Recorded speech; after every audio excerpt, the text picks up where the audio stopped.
আজকের ওয়েদারটা ভীষণ সুন্দর। বাইরে হালকা বাতাসে ঝিরঝির করে পাতা লড়ছে আর ঠান্ডা ঠান্ডা একটা পরিবেশ। কারণ প্রচণ্ড গরম শেষে আজ সারা রাত ধরে বৃষ্টি হয়েছে। আর সকালবেলায় ঘুম থেকে উঠে এরকম শীতল একটা পরিবেশ দেখে মনটাই প্রশান্তিতে ভরে গেল। প্রিয় দর্শক, আজ আমি বাসাতেই কীভাবে প্যাকেটের তরল দুধ দিয়ে স্পঞ্জ রসগোল্লা তৈরি করেছি সেটাই আপনাদের সাথে শেয়ার করব। যদিও সবচেয়ে ভালো মিষ্টি তৈরি করার জন্য একদম খাঁটি গরুর দুধ ইউজ করলে সবচেয়ে বেশি ভালো হয়। স্পঞ্জ রসগোল্লা তৈরি করার জন্য প্রথমে আমি ছানাটা তৈরি করে নেব। এর জন্য এখানে একটা পাত্রে 1 লিটার পরিমাণ তরল দুধ নিয়ে নিচ্ছি। এবার দুধটাকে ভালোভাবে একটা বলক তুলে জাল করে নেব। দুধটা যাতে পাত্রের নিচে লেগে না যায় অথবা উপরে সর না পড়ে যায়, এর জন্য দুধটাকে অনবরত নাড়তে থাকবো। তাহলে ফিরে আসছি। দুধে একটা ভালোভাবে বলক উঠে আসার পর দুধের পাতিলটাকে আমি চুলা থেকে সরিয়ে অন্য একটা জায়গায় নিয়ে নিচ্ছি। এতে করে দুধের অতিরিক্ত তাপমাত্রাটা একটু কমে আসবে। আর এই ফাঁকে দুধের ছানা তৈরি করার জন্য আমি একটা পাত্রে 2 টেবিল চামচ পানির সাথে 2 টেবিল চামচ ভিনেগার মিশিয়ে নিচ্ছি।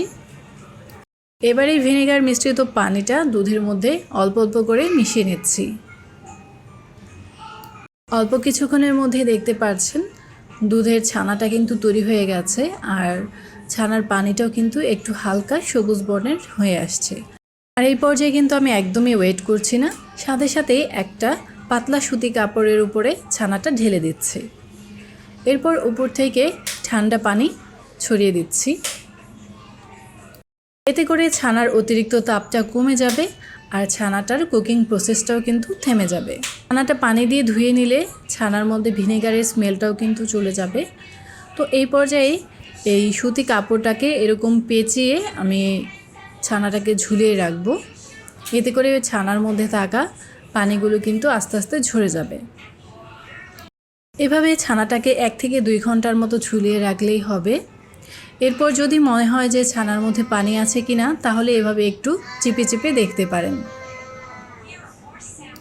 তবে আবার অতিরিক্ত চিপে কিন্তু ছানার সমস্ত পানি বের করে ফেলা যাবে না, তাহলে ছানাটা আবার বেশি ড্রাই হয়ে যাবে। বেশি ড্রাই হয়ে গেলে মিষ্টি কিন্তু বেশি শক্ত হয়ে যায়। যেহেতু ছানা তৈরি করার জন্য আমি এর সাথে কোনো ময়দা বা টক দই দিয়ে ছানা কাটিনি, আর ছানাটা হচ্ছে প্যাকেটের দুধের তৈরি ছানা, এর জন্য ছানার পরিমাণ কিন্তু কম হবে। এখানে আমার মেজারমেন্ট কাপের হাফ কাপের মতো ছানা হয়েছে। তাহলে এবার আমি ছানাটাকে ভালোভাবে মথে নিচ্ছি। 6 থেকে 7 মিনিটের মতো ছানাটাকে আমি মথে নেব। তবে ছানাকে কিন্তু আবার খুব বেশি ডলে ডলে মথা যাবে না, তাহলে আবার ছানার ভিতরে যে তেল ভাবটা আছে সেটা কিন্তু বেরিয়ে যাবে। ছানাটা ভালোভাবে মথে নেওয়া হয়ে গেলে এবার ছানা থেকে অল্প অল্প করে নিয়ে গোল গোল করে মিষ্টি শেপ তৈরি করে নেব।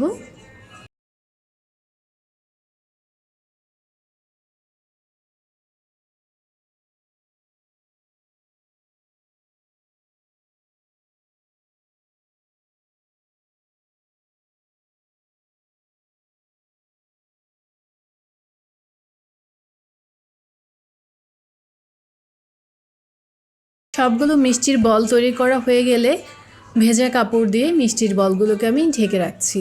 এরপর চলে যাব শিরা তৈরি করতে। স্পঞ্জ মিষ্টির শিরাটা কিন্তু একদমই পাতলা হবে। এর জন্য এখানে আমি 5 কাপ পানির সাথে 1 কাপ পরিমাণ চিনি জাল করে নিচ্ছি। আপনারা চাইলে স্মেলের জন্য 2-1টা এলাচও অ্যাড করতে পারেন। তো আমার কাছে ছানার স্মেলটাই বেশি ভালো লাগে, তো আমি এলাচ টেলাচ আর ইউজ করবো না এখানে। চিনি গলে ভালোভাবে শিরাটা যখন তৈরি হয়ে যাবে, তখন এর মধ্যে মিষ্টিগুলো এক এক করে ছেড়ে দিচ্ছি। মিষ্টিগুলো ছাড়ার সময় খেয়াল রাখতে হবে সবগুলো মিষ্টি যাতে আমরা একসাথে ছেড়ে না দিই, এতে করে শিরার গরমটা কিন্তু চেঞ্জ হয়ে যাবে। তো তার চেয়ে ভালো একটা করে মিষ্টির বলগুলো শিরার মধ্যে ছেড়ে দেওয়া। শিরাতে মিষ্টিগুলো দেয়া হয়ে গেলে 10 মিনিটের মতো ঢেকে হাই হিটে রান্না করে নেব।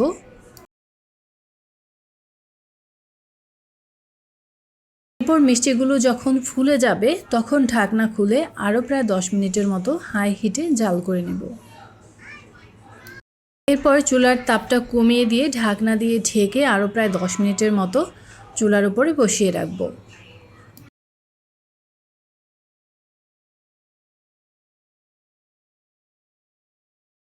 মিষ্টিটা ঠিকঠাকভাবে কুক হয়েছে কিনা এটা চেক করার জন্য এখানে আমি 1 গ্লাস পানি নিয়েছি।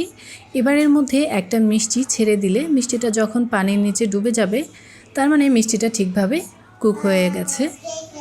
রসগোল্লা যেহেতু পাতলা শিরায় তৈরি করা হয় তাই মিষ্টিটা ঠান্ডা হওয়ার পর পাতলা শিরা থেকে এখানে আমি আলাদা করে ঘন শিরা তৈরি করে নিয়েছি। পর মিষ্টিগুলোকে ঘন শিরার মধ্যে দিয়ে দিয়েছি। প্রিয় দর্শক, আশা করছি আমার আজকের এই স্পঞ্জ রসগোল্লার রেসিপিটি আপনাদের কাছে ভালো লেগেছে। রেসিপিটি ভালো লাগলে অবশ্যই বাসায় তৈরি করবেন আর আমার ফেসবুক পেজটি লাইক ও ফলো দিবেন, আমার চ্যানেলটি সাবস্ক্রাইব করতে ভুলবেন না। চলে আসবো পরবর্তী রেসিপিগুলো নিয়ে। সে পর্যন্ত ভালো থাকবেন সবাই। আল্লাহ হাফেজ।